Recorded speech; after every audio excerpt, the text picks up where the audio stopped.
individual that is on some medication, one of the things that should be really checked carefully is the use, the misuse of psychotropic drugs, these antidepressant drugs.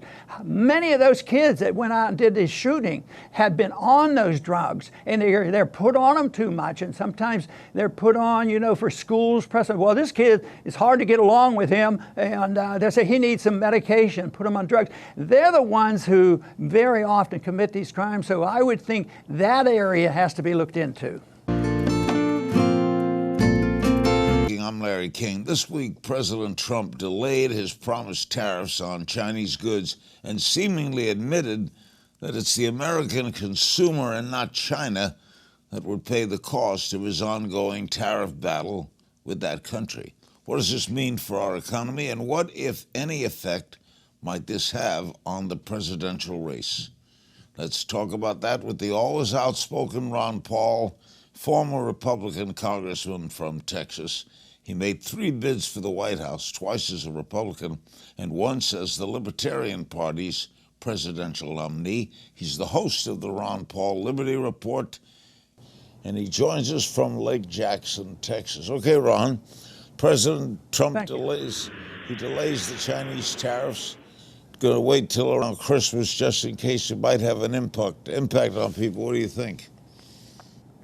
Well, it was the right direction to go, and it gave a big boost for one day in the stock market, but it didn't. The next day when it settled down, there were still a lot of tariffs to deal with. There were still a lot of problems with China, so that isn't the solution. The solution would have been much simpler if they never started this trade war. That's where the problem is. But there's been more in the news now, and I bet on one of our programs, I already emphasized the point that China doesn't pay these tariffs. Our consumers pay it, and that's waking up. But I think what would get Trump's attention would be maybe how he's looking for the polls.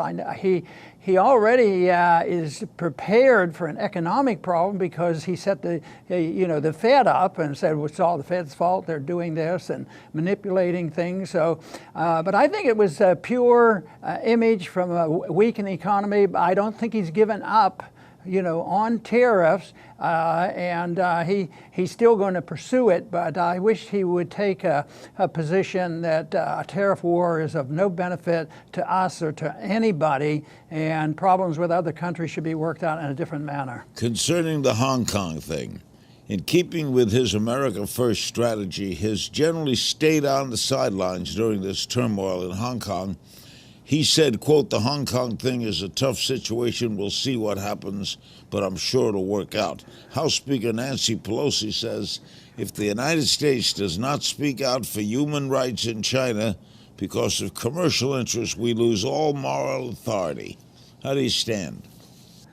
Well, I can't grab hold of either one of those positions because I may have a complaint about what they're doing in China and not following the rules as far as human rights go. But I also look at this as a libertarian, that no matter what goes on there, we in the United States, we don't have the moral authority to think that we can go in and lecture and change that. But the other part of us standing by and not paying attention, there have been rumors and pretty good indication that at least we're paying close attention. Our CIA has been spotted in Hong Kong. And no matter where there's a revolution starting or stirring, we're there, because we have a lot at stake. There are some who would extend that concern to the point where this is sort of an attack on China as well. And if that is the case, that would be foolish also. So I think we should stay out of it. We shouldn't be as involved in a trade war. And yes, there's probably a lot of people in Hong Kong who remember the days when they were independent from China. And that, of course, would be the best thing. And that's what I would argue for. But I don't think that we should be in the business of regime change, no matter how well-intentioned we are. And we say, boy, if we could just make China like Hong Kong was over those years when it really served a great function, and they were very, very wealthy, following free market principles. They set a good standard. But I think the best thing is the libertarian approach. Stay out of a business that we have nothing to gain by getting involved. You're not a fan of the Federal Reserve, President Trump's been a frequent critic as well. You said we're witnessing the last days of the Fed. What's the end game? Well, the end game is going to be chaos, and it'll be messy.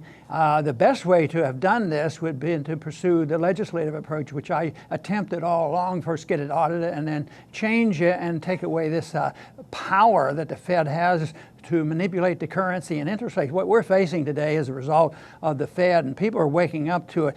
And when I first went to Congress in the 70s, the Federal Reserve was not of much interest to anybody. But now it is, especially after our last recession, which I think is a continuation and it's still going on. More people are looking at the Fed.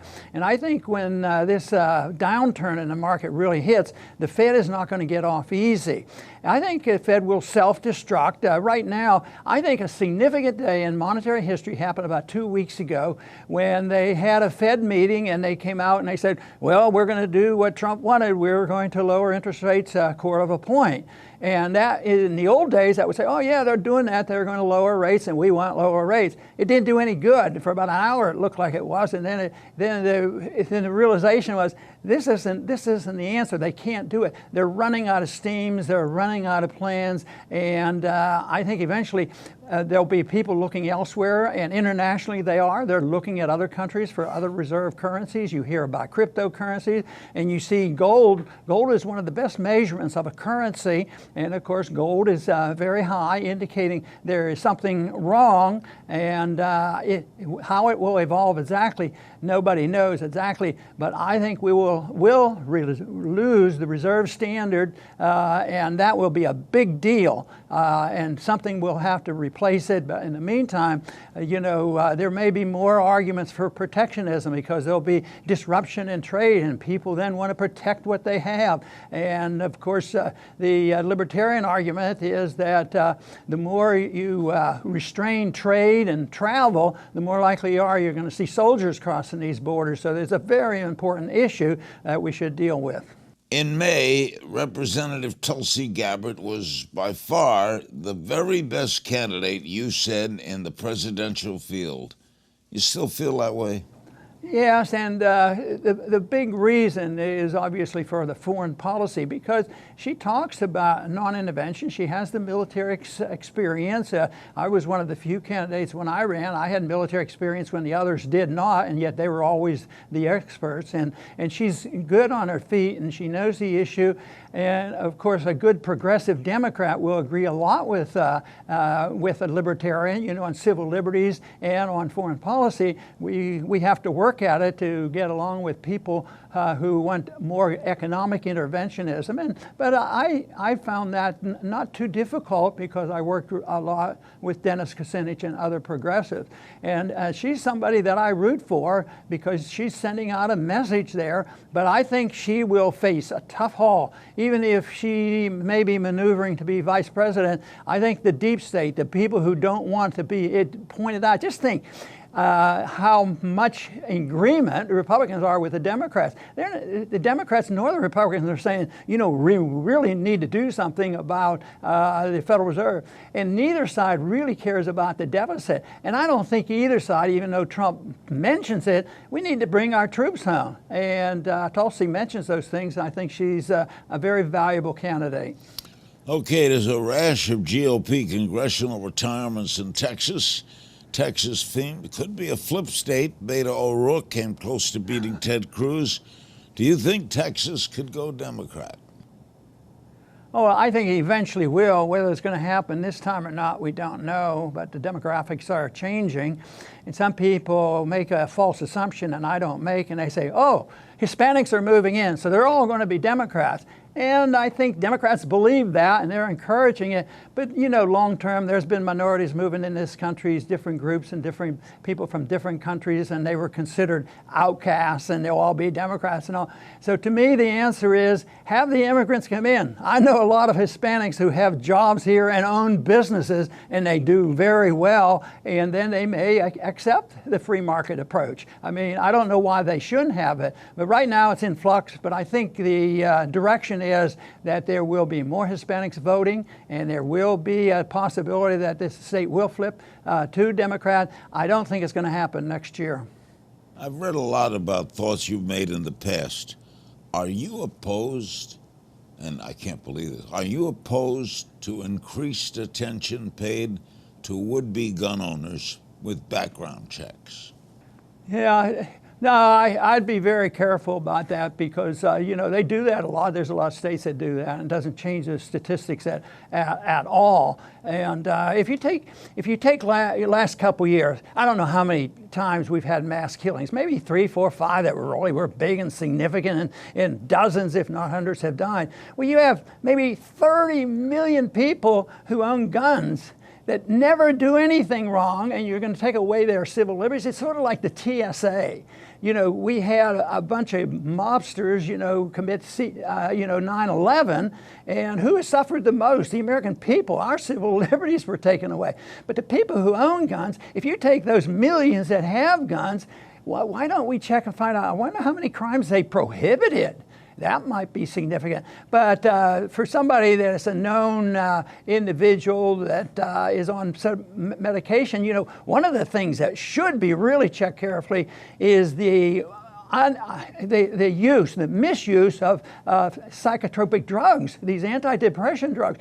Many of those kids that went out and did this shooting had been on those drugs, and they're put on them too much, and sometimes they're put on, for schools, well, this kid, it's hard to get along with him, and they say he needs some medication, put him on drugs. They're the ones who very often commit these crimes, so I would think that area has to be looked into. But as a civil libertarian, you would take away their right to own a gun too? Who? The people who... people who have mental problems. Don't they have civil rights too? If it's very obvious, we take away the civil liberties of people when we find out that they're committed a crime. We take away their civil liberties if they drive cars and kill people with their automobiles, things like that. So yes, there's no absolute that you can't regulate civil liberties when a person becomes violent. But for a libertarian, the only time you suggest a regulation or looking at that is when somebody has committed an act of violence or is inciting a riot or something. That's about the only time you do that. But most people, believe it or not, I still come off pretty optimistic, even with the mess we have. Most of the people I've met in my lifetime are pretty decent people.